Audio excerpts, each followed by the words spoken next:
बहू ने ससुर को बाहर गेट पर खड़े देखा तो अंदर आकर पति से बोली, लगता है बूढ़े को पैसों की जरूरत आ पड़ी है। तभी मुंह उठाए बेटे के पास चला आया है। अपने पेट का गड्ढा तो भरता नहीं, अब घर वालों का कहां से भरोगे। पत्नी के जले कटे वचन सुनकर भी वह चुपचाप दरवाजा खोलने चला गया। पिता के झुककर पैर लगा तो उन्होंने हमेशा खुश रहो का आशीर्वाद दिया। पिता उसके साथ भीतर आते हुए बोले, बहुत कमजोर हो गया है, बीमार है क्या? वह बोला, नहीं बापू, मौसम बदल रहा है ना, इसलिए थोड़ा वजन कम हो गया है। फिर उसने कमरे से खटिया निकालकर छोटे से चौक में रख दी। बापू खाट पर बैठकर इधर उधर देखने लगा। फिर बोला, बच्चे स्कूल गए होंगे शायद?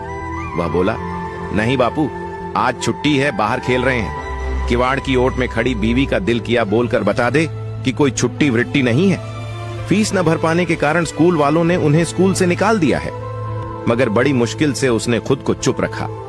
इतने में बाहर से आकर दोनों पोते और पोती दादा के गले लग गए। दादा उन्हें प्यार करने लगे। जेब में से मूंगफली की मुट्ठी भरकर दोनों बच्चों को देने लगे। बच्चों के शरीर पर पुराने और टांके लगाए हुए कपड़े देखकर बाप से बेटे की हालत छुपी न रह सकी। बाप पढ़ा लिखा नहीं था, मगर आंखों से दुनिया देखी थी। वह सब समझ रहा था। बहू चाय बना लाई थी। ससुर पहला घूंट भरते ही समझ गया कि ये नेचुरल दूध तो बिल्कुल नहीं है।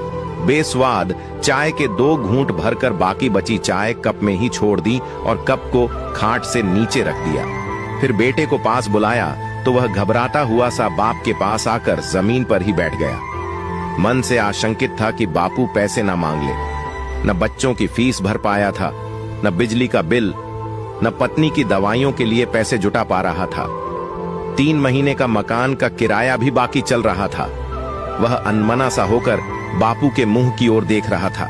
उधर पत्नी सारे काम छोड़कर किवाड़ की ओट कान लगाकर खड़ी थी कि बुढ़ू कितने रुपयों की मांग करता है। अगर पति से ठीक से जवाब न दिया गया तो वह खुद जवाब देगी। कुछ देर सोचकर बापू बोला, इस बखत काम का बहुत लोड है, मजदूर भी महंगे हो गए हैं, इसलिए टाइम नहीं है।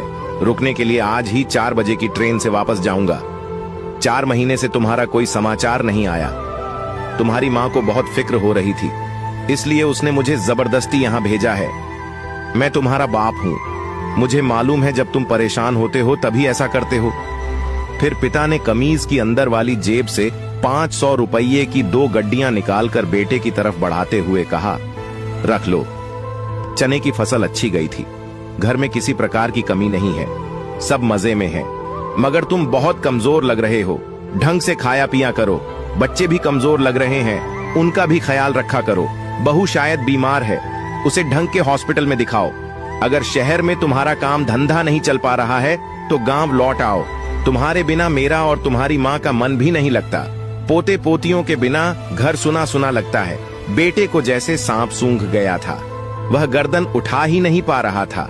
उधर किवाड़ की ओट में बहू मुंह में साड़ी का पल्लू दबाकर रुलाई रोकने का प्रयास कर रही थी, मगर आंसुओं को वह नहीं रोक पाई। बाप बोला, क्या हुआ, ज्यादा बड़े हो गए हो क्या? पैसे ले लो। वह हड़बड़ाते हुए बोला, नहीं तो। फिर डरते डरते हाथ आगे बढ़ा दिया। बाप ने नोटों की 2 गड्डियां बेटे के हाथ में ऐसे रखी जैसे बचपन में मेला देखने जाने के लिए 1 रुपये का सिक्का दिया करते थे। बेटे का दिल किया अभी बाप की गोद में सर रखकर थोड़ा सुस्ता ले और कहे, बापू, जिंदगी की भाग दौड़ और शहर की आबोहवा ने मेरे जमीर को थोड़ा कमजोर कर दिया है। दिन भर की मेहनत के बाद भी न खुद की जरूरतें पूरी कर पाता हूँ, न बीवी बच्चों की ख्वाहिशें। सचमुच मैं थक गया हूँ बापू। मगर उम्र के इस पड़ाव ने उसे ये भी न कहने दिया। इस कहानी की सिख है, जब तक पिता के पैरों में जान रहती है वह कभी भी औलाद पर बोझ नहीं बनता। एक पिता कई शादीशुदा बेटों के परिवार को एक साथ पाल सकता है, मगर कई बेटे मिलकर भी एक पिता को नहीं पाल सकते। कड़वा है पर सत्य है। अगर कहानी ने जरा भी आपके दिल को छुआ है तो एक शेयर जरूर कीजिए।